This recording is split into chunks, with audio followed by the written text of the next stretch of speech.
Ils ont réussi à nous faire entrer dans la Première Guerre mondiale. En fait, grâce à eux, la guerre a continué pendant 2 années supplémentaires. Il y a plusieurs personnes qui croient que toutes les guerres de ce siècle ont eu lieu pour qu'un petit groupe de financiers puisse faire des profits. Des gens qui sont dans la sphère d'influence du groupe Bilderberg et de la commission trilatérale. Prenons la guerre des Balkans. Qui a fourni des armes à Milosevic? Ce sont les Soviétiques. Qui finance l'industrie militaire de l'Union soviétique? Les États-Unis et les banquiers européens.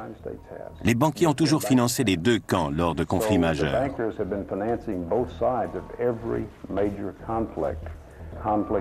Les conflits entraînent le progrès, les conflits contrôlés entraînent un progrès contrôlé. Chaque guerre importante amène son lot de ventes d'armements et de prêts gouvernementaux. Les gens doivent payer des intérêts à la banque. Voilà de l'argent créé à partir de rien.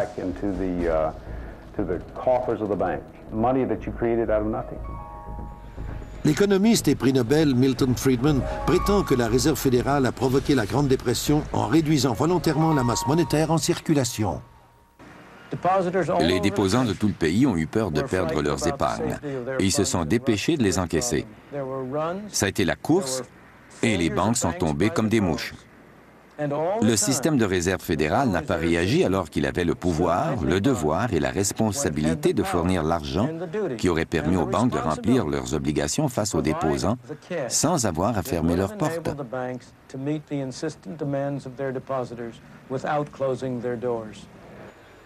Louis McFadden, membre du Congrès et président d'une commission sur les banques au moment du krach, déclare « La Grande Dépression est un événement intentionnellement causé par des banquiers internationaux qui ont créé une situation désespérée qui leur a permis de sortir de cette crise avec les pleins pouvoirs sur nos vies. » Un mémo a circulé avant la chute du marché boursier. Tous les gros joueurs, les initiés si on veut, se sont retirés du marché à temps.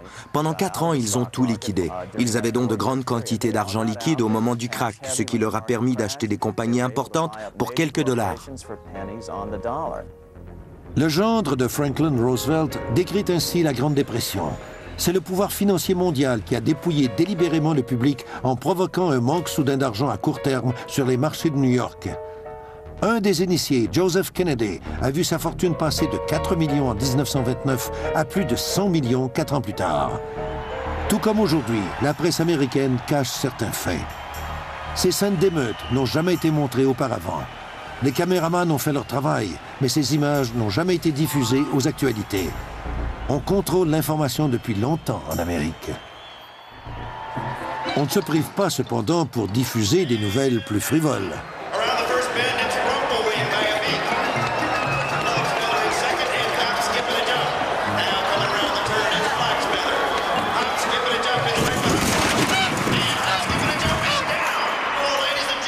Heureusement, des personnalités populistes comme le président Andrew Jackson, William Jennings Bryan et le père Charles Coughlin ont assez de courage pour dénoncer les faits.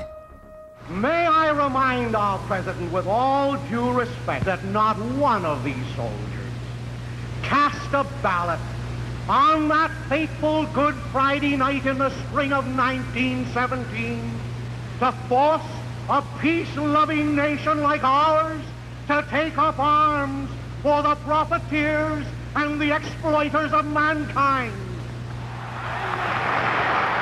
Durant la dépression, le pire ennemi des banques est Huey Long. We've tried the Republican Party, we've tried the Democratic Party, then we've gone back and tried the Republican Party, and now we're back trying the Democratic Party. And unfortunately, whenever we get into power with either one of these parties, we find that the one crying need of our people, the redistribution of wealth, so that none would be too poor and none would be too rich, is always neglected by the party that is in power. How many men ever went to a barbecue and would let one man take off the table what's intended for 9/10 of the people to eat? The only way you'll ever be able to feed the balance of the people is to make that man come back and bring back some of that grub he ain't got no business with. Cependant, l'assassinat est un outil politique que ces fameux initiés connaissent bien.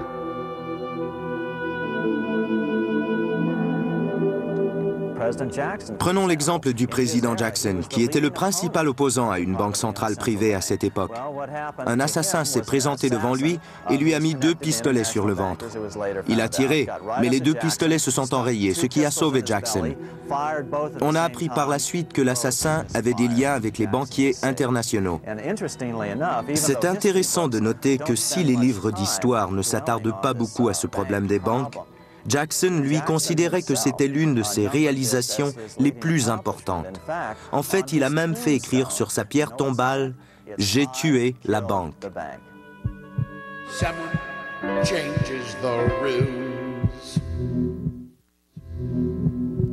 Après la guerre civile américaine, le chancelier allemand Otto von Bismarck fait la déclaration suivante. La division des États-Unis a été orchestrée par les pouvoirs financiers d'Europe. Ils avaient peur que les États-Unis anéantissent leur domination financière sur le monde. Ils voyaient un grand avantage à faire affaire avec 2 démocraties affaiblies par leurs dettes plutôt qu'à une république forte et indépendante. Abraham Lincoln est conscient de cela et fait tout en son pouvoir pour préserver l'Union. Mais pour y arriver, il a besoin d'argent, de beaucoup d'argent. Il fait appel aux banquiers de Wall Street qui lui demandent 36% d'intérêt par année. Lincoln choisit une alternative moins coûteuse et demande au Congrès d'émettre l'argent. Les billets sont appelés greenbacks et ne sont pas garantis par de l'or, mais par le crédit du gouvernement des États-Unis. Avec cette solution, le gouvernement ne paie pas un sou d'intérêt aux banquiers privés. L'assassinat de Lincoln est relié aux banquiers qui voulaient avoir le contrôle de la monnaie. C'est la même chose avec John F. Kennedy, car il voulait réintroduire des obligations du gouvernement plutôt que des obligations de la Réserve fédérale. La Constitution des États-Unis mentionne que le Congrès doit émettre la monnaie et en réguler la valeur.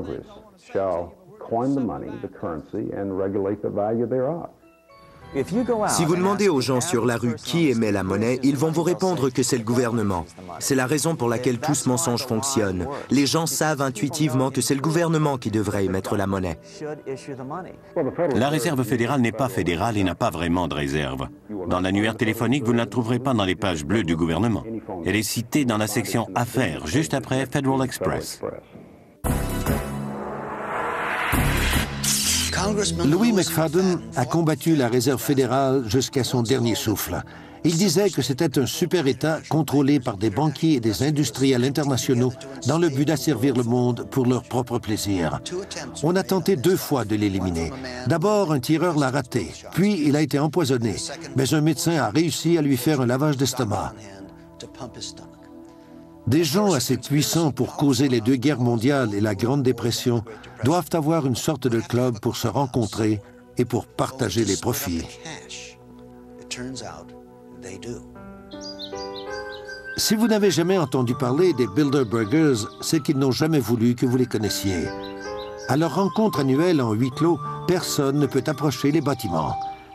Les individus les plus puissants du monde occidental s'y rencontrent. Mais le New York Times, le Washington Post ou le LA Times n'en parlent jamais.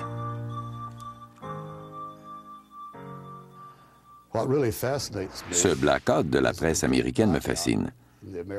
Depuis plus de 20 ans, je vais au Press Club chaque jour. Je regarde les dépêches, les archives, et je discute avec mes collègues à qui j'ai souvent posé les mêmes questions. Pourquoi lorsque 120 vedettes de cinéma ou 120 joueurs de football se rencontrent en secret dans un lieu retiré pendant 3 jours, faites-vous des pieds et des mains pour découvrir ce qui se passe?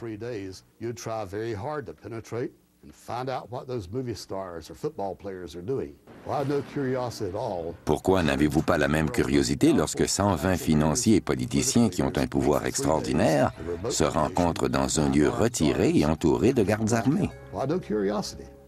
La sécurité est importante mais discrète. Qu'arriverait-il si quelqu'un essayait de se faufiler à travers ces arbres? Je l'ignore, mais je n'oserais pas l'essayer. Ce qui transpire de ces rencontres est incroyable.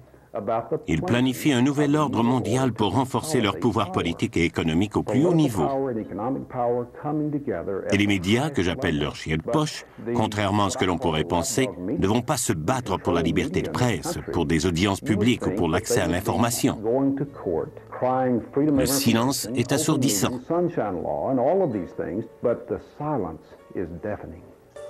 Lors de la dernière rencontre du groupe Bilderberg, on comptait parmi les invités le conseiller du président George Stephanopoulos, le sénateur Sam Nunn, David Rockefeller, l'ancien